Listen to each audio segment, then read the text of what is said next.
Welcome, everyone, to another episode of the Sacred Travel Podcast. Today, I am welcoming Jennifer Baer.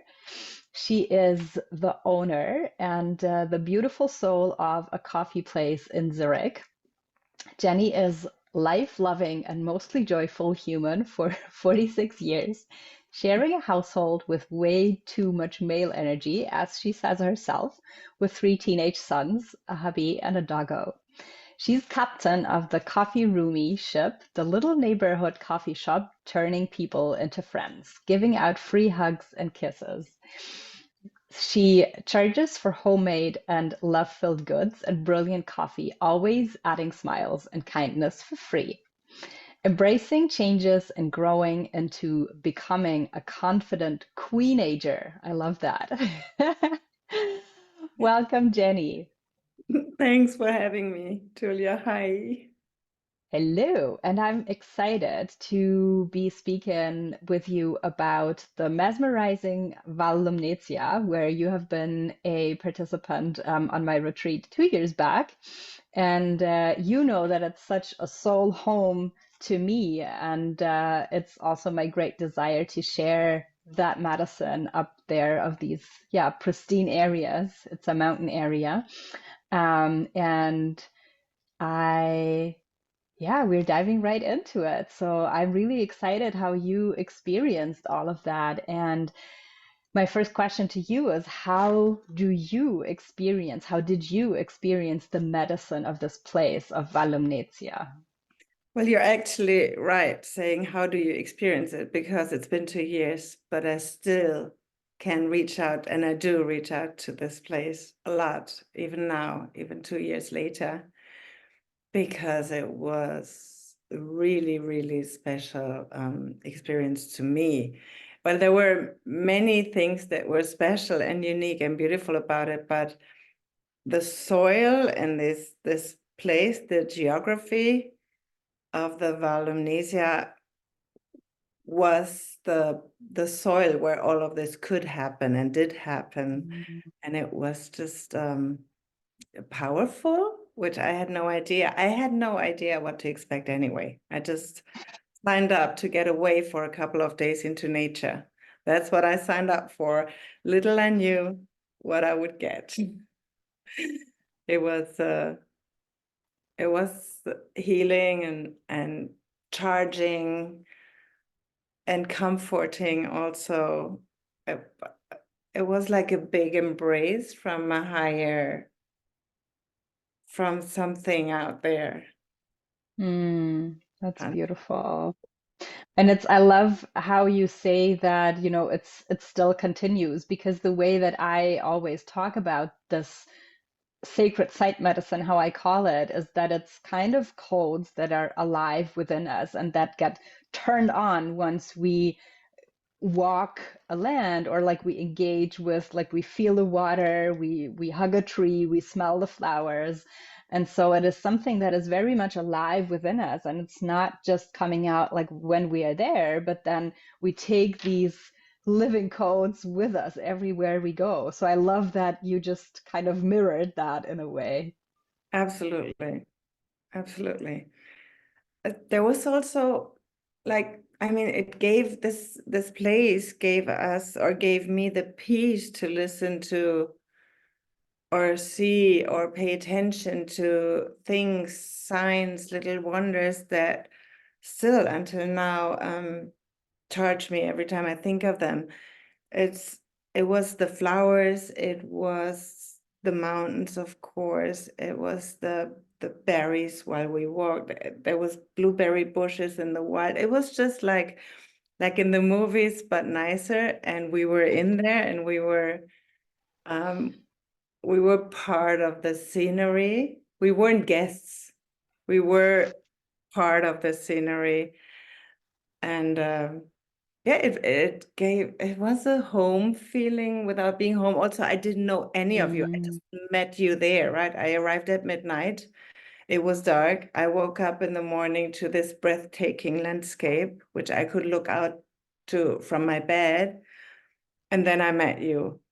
So it was it was special in many ways. Yeah. I'm just having chills as you say that Me because I too. also like had a flashback to how it all happened. And I also strongly believe that it's a place, just like also the place that you are that beautiful guardian of, that the coffee place Rumi.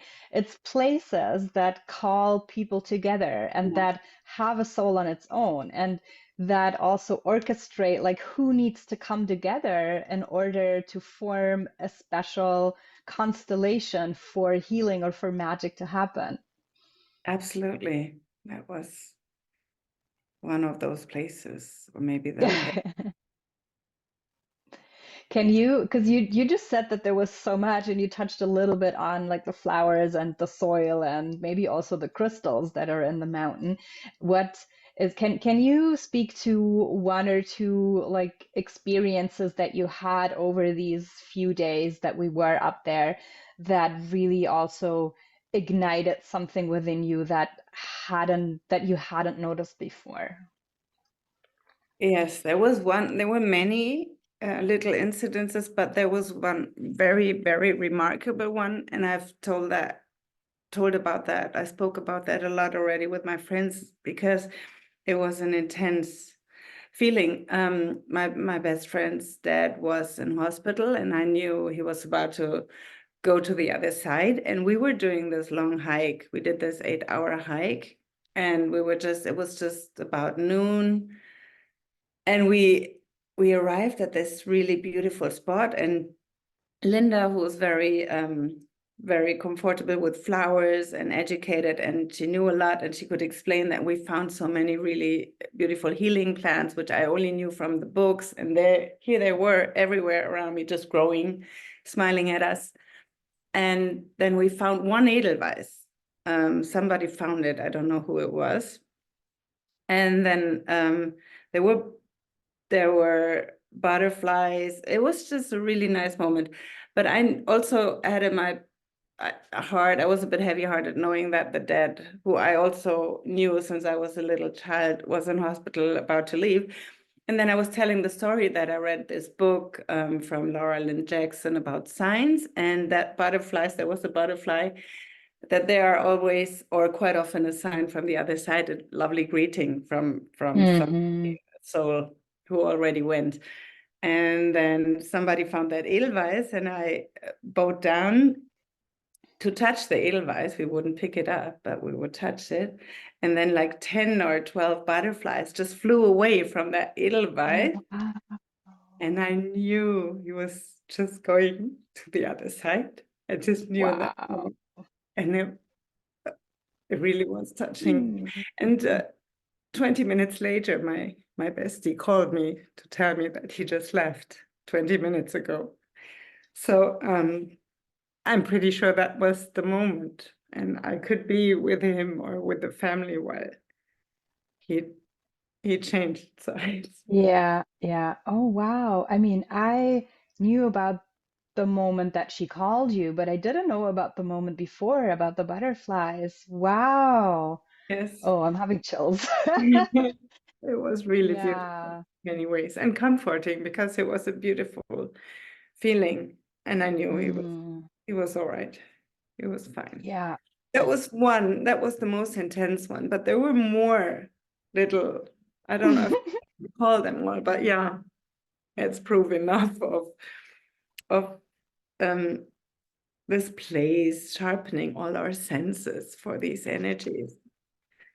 Also, you wouldn't hear me talking like this before I went to that retreat. Something happened there.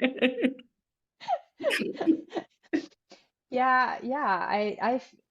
I mean, every time I go up there, and it's funny that because you said it felt like home. And to me, like truly the sentence that when I drive up there, it's like you're home, I'm home. And also what you were describing with that embrace, I feel also very much because it is this elongated valley, and then there is like these majestic mountains rising up, but in a way that is, sometimes it can be a little bit congested, but in that way, it's just like so pristine and so it's free, like pure freedom to me also, and that and the touch of, as you also described it in your way, like being part of that greater wheel of the turning tides, no matter on what side we are right now. Yeah.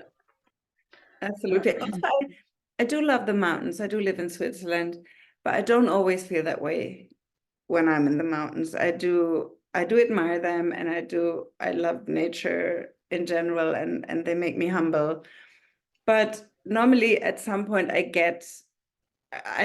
would always prefer the ocean, right? Because I like that Mm. quietness and I like the openness, but it was different there because I don't really know why, but we did this long hike and we were always up there overlooking. So I didn't feel the tightness or the I didn't feel the mountains limiting us, but rising us, lifting us up. And then there was the water, there were the streams and everything. So it was so much alive. And even though it was the mountains, the rocks, but then there were the streams, the flowers, the wind, the trees. There was one day that was quite breezy. We were inside and I could just spend hours watching the trees from our window. That was also magical. Hmm. It is really magical. Yeah. And when I just like recall you being up there, or us being up there all together, what struck me, and I mean, you also said it in your bio, like you give free hugs to everyone, right? So, and something that I really found admiring is that you have this very special connection with elements and with nature. So with, like, you hug the trees, you hug the rocks, so everything is like the hugging. And I would be interested in you sharing with the audience, what is the sensations, what is the feelings, maybe also the different things that you pick up on when you like be in that connection with the different elementals. Well, first of all, it's quite a new phenomenon for me to feel comfortable just doing it because my sons would give me a hard time seeing me doing that. But now, like, I'm like, oh, whatever. And I do, first of all, I do feel these elements, the trees, the stones, the mountains, the rivers, um, have a soul. I do feel it, and I do know they want to um, do me good when we connect.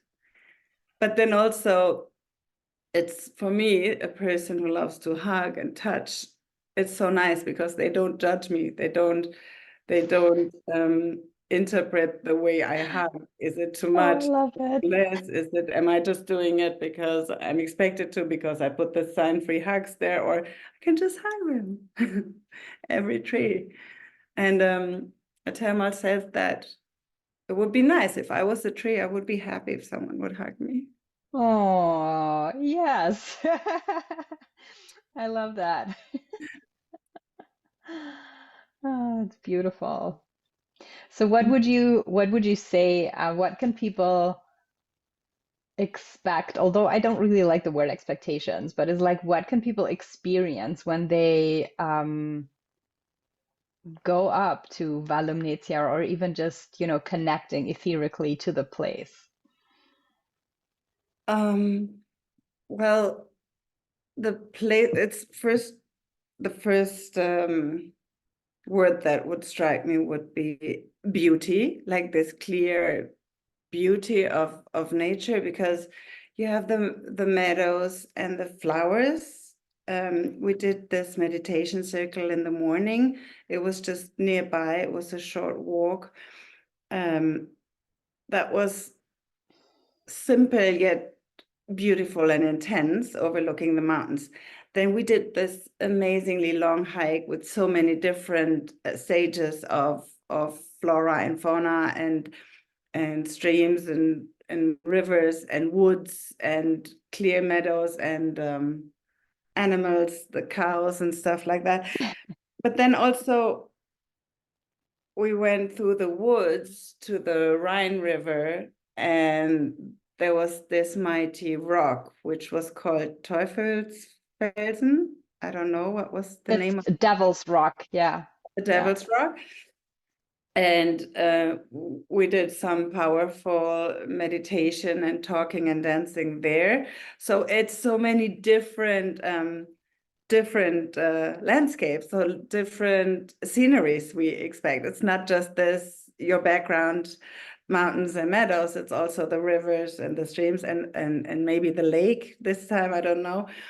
And it's just, you can tell how these different places have different energies and Yeah. how the talk, so that after the we went for lunch, or was it an early dinner after that very long hike in this beautiful restaurant, this little chalet. That mountain hat.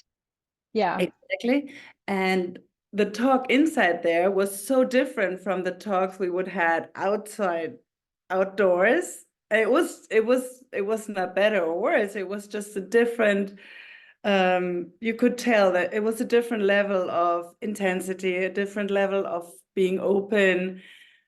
While when we were outside talking, it was much more emotional, much more being real. Uh, could be a coincidence, right? But maybe not. Maybe not. Yeah, there's a lot to expect. And also, which also might be fed by the place, but the circle, this sisterhood I experienced with 4 women I've never met before. Well, Petra, I met Petra before once. That's it. So I was there with 4 complete strangers to me, yet it was so comfortable and warm and safe and funny. We had good laughs. We had no idea how we would think, right? But then we knew it's going to be perfect because everything was. It sounds silly, but this is how I experienced it. Yeah. Yeah. Absolutely.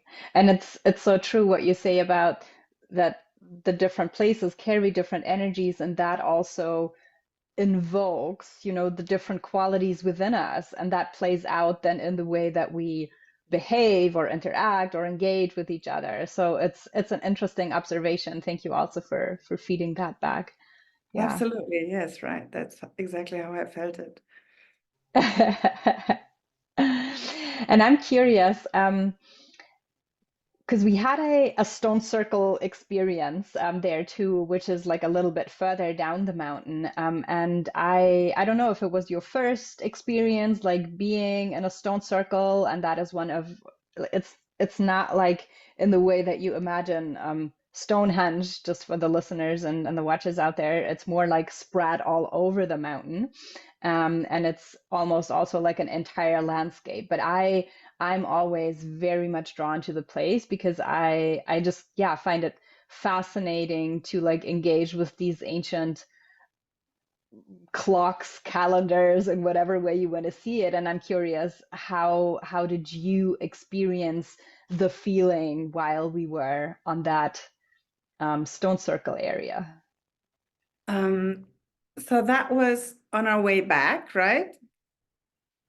So we didn't go, yeah, it was on our way back. We stopped there. First of all, I had no idea there are stone circles everywhere because I only thought there's Stonehenge, that's it. But then there was this stone circle, and you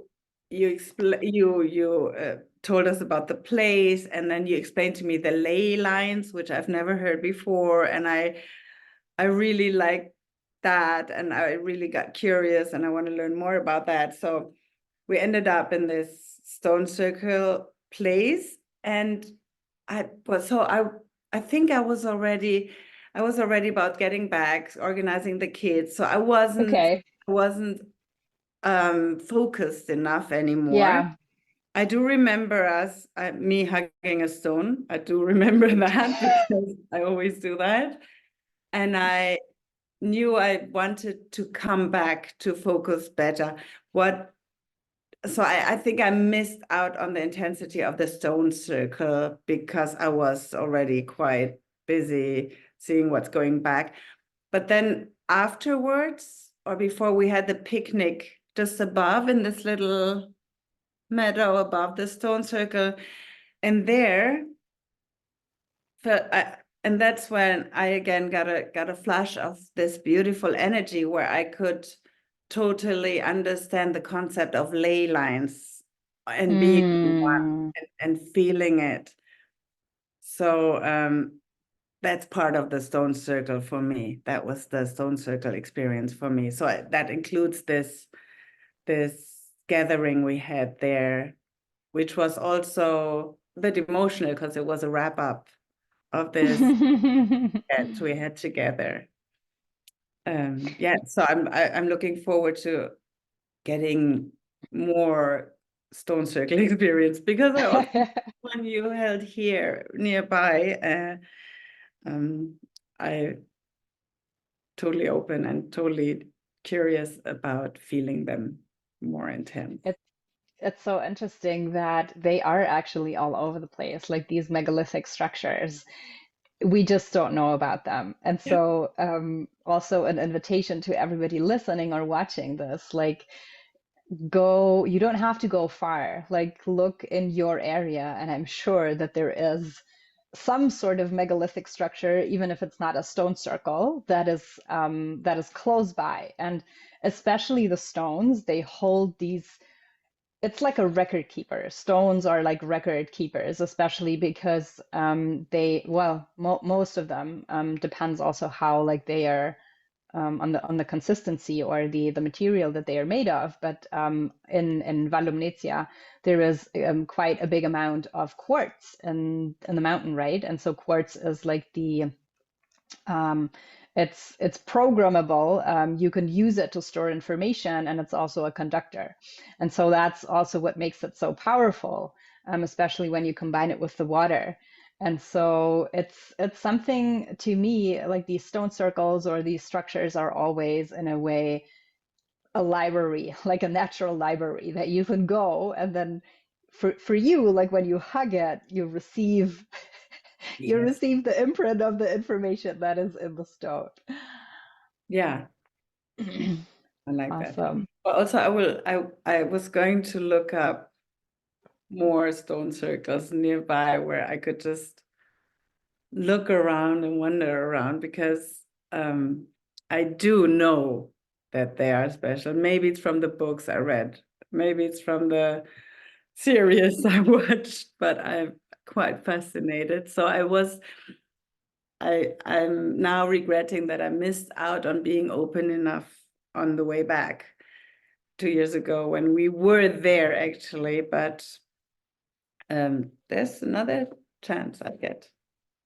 Definitely, definitely. And, I always say that we get our fair share, because also, like, f for me, and I guess for everybody, there has been a time, or there is also times like when we go out in nature or when we like travel to places and we are not as open in our hearts and yeah, maybe spend a lot of time in our heads, but still we get a fair share of like what's happening underneath. And then the more we open up, the more we can receive these subtle energies that are like filling our field and maybe even giving us different information than when we are just in our head or in another mode, let's Yeah. say. How did you experience, being with a group and maybe even with that guidance versus, because I also know that you've done quite extensive periods of travel and hikes where you were just by yourself. So how is that a different experience? Well, it was comfortable because you already had the hike planned out for us with this really beautiful places to have a break or to take a deep breath together. And there is this energy of gatherings, right? Of being with other souls. I do enjoy solitude a lot in nature, but you being so experienced and you bringing in new sides which I've never was exposed to before, that was really enjoyable for me and exciting in many ways. So the meditation circle we did in that Holy Mary shrine in the stones, in the rocks, within the rocks, that's something that would have not crossed my mind if I was on my own. And I enjoyed that very much.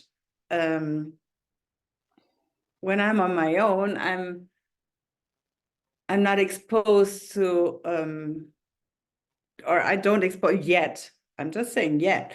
I haven't been opening up to seeing energy. So I'm just getting there. But I would just hug my trees, lay down on the ground and just enjoy and wander and walk and walk and walk. But there were so many, it was like little projects we did here and there, which they weren't projects, but they turned out to be like, this bench where Ollie drizzled on me, the dog, the golden retriever from Petra. It was just meant to be a break, but then we arrived there and it turned out to be there for an hour and Petra got her drum out and then something just happened and it was an event itself, which was just meant to be a little short break. So that would have probably not happened if I was on my own. And I just really enjoyed this circle of ladies around me because I didn't know any of them, of you. And I was a blank sheet of paper because normally we do have expectations. In my circle of friends, I'm the funny one. And here I'm the mom, I'm the wife, I'm the owner of the coffee shop. And I was just being Jenny and I was just being myself. And I really don't know who I really am. Am I the funny one or am I actually not? Or am I like, I could just relax. It was very peaceful for me, this whole retreat. So I don't know. It was, yeah. So I really don't want to miss out on the next one.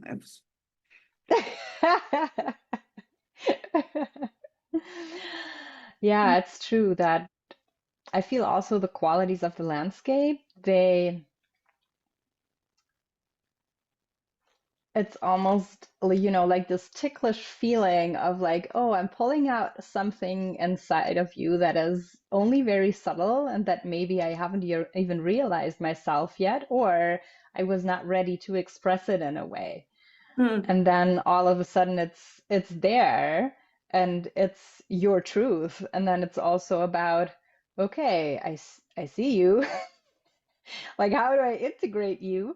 And then, especially also going back into your quote unquote normal life, or like into the life where you have not have to, but often we think we have to fulfill these roles. So, can you also speak a little bit into that integration process? And I know it's still going on in a way, but Hmm. how do you experience that? Well, also, I think the one of the major insights I took home from that retreat was like, because it was the five of us and we synced so well, even though we didn't know each other, but I would still say we're all very different and unique in many ways, but I loved it because, whatever works for you to heal or to get along is the right path for you to get along. And it wasn't so there were a couple of incidences where one participant of the group shared her past life experiences and then there was this other participant who was on Tinder and the other one was doing the crystals, the pendulums on each date potential. I enjoyed that very much. I didn't feel it, but I enjoyed watching it and seeing how it works for them. right. And I think it made me just so much more open and understanding for different concepts, for different choices people make, or for different senses they open to see the healing powers they need, right? Because for like Cindy, it was her spirit guide who accompanied her so closely, who was always there with her, for her, who gave her concrete directions. And I really love that. I don't know my spirit guide yet so well. I'm sure I have one or more, but and she's already there, or she's there, and I might use or have a different relationship to my guides than she has. And I enjoyed her being so guided and so held by this entity she really had conversations with. And so yeah, that was really an opening for me, because it was in this environment, also in that soil, in that landscape, there was no room to judge. There was no like, this is super awkward, or this is, she's nuts, or maybe I'm not, maybe I'm missing out on something because I don't feel it. It was so accepting and beautiful. And I was like, oh, that's interesting, actually. Maybe 5 years ago, I'd be like, ooh, where am I? But it was the perfect space also to just be whoever you are and to share. Also, I mean, the circle of ladies I was with, it was just lovely, right? And comfortable and warm. And yeah, little I knew I would be so comfortable with strangers. And we left really having new companions and Mm, friends in our hearts, right? After just 3 days. definitely. Definitely. Yeah, it's amazing. Thank you very much. Hmm.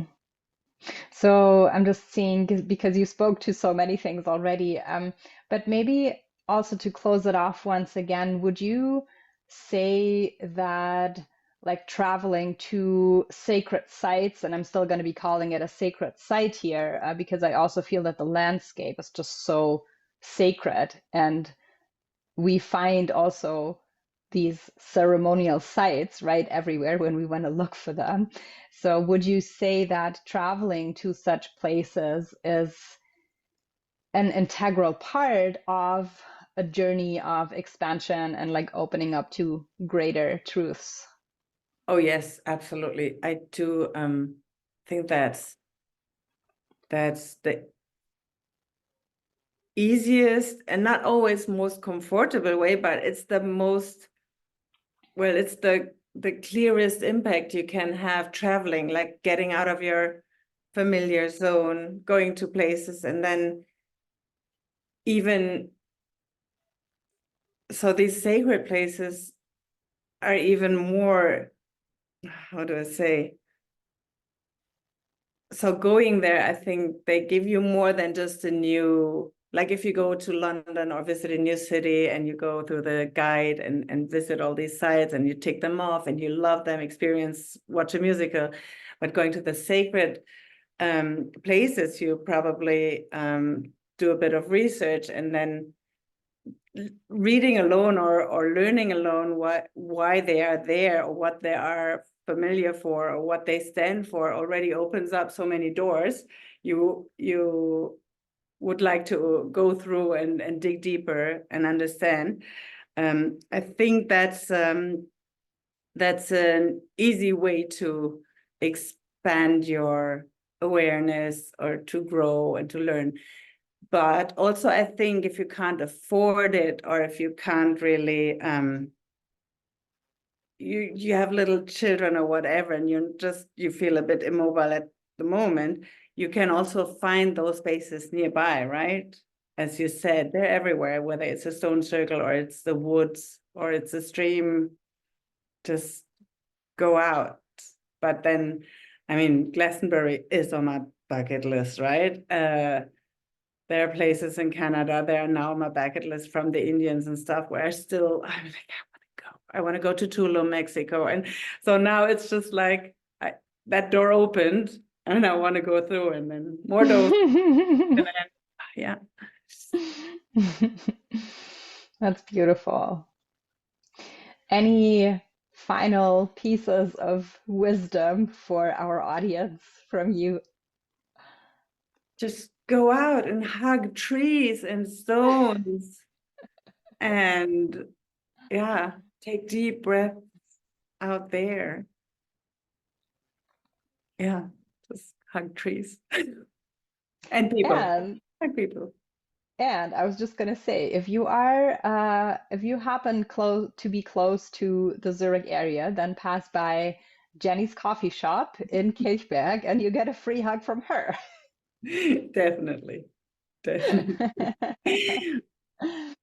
And for everybody who is now really, really intrigued with the Valley of the Light, Val Lumnezia, there is going to be an opportunity for you to come along the Summer Solstice Retreat with me in June. It's going to be from the 20th to the 23rd of June over the summer solstice. It's like one of the most activating portals for solar codes, and that's why also we are going to the Valley of the Light and infusing ourselves with these beautiful solar codes and yeah, immersing ourselves in this landscape of pristine waters and just crystalline mountains. There's crystals everywhere. I have this little guide that is coming from there.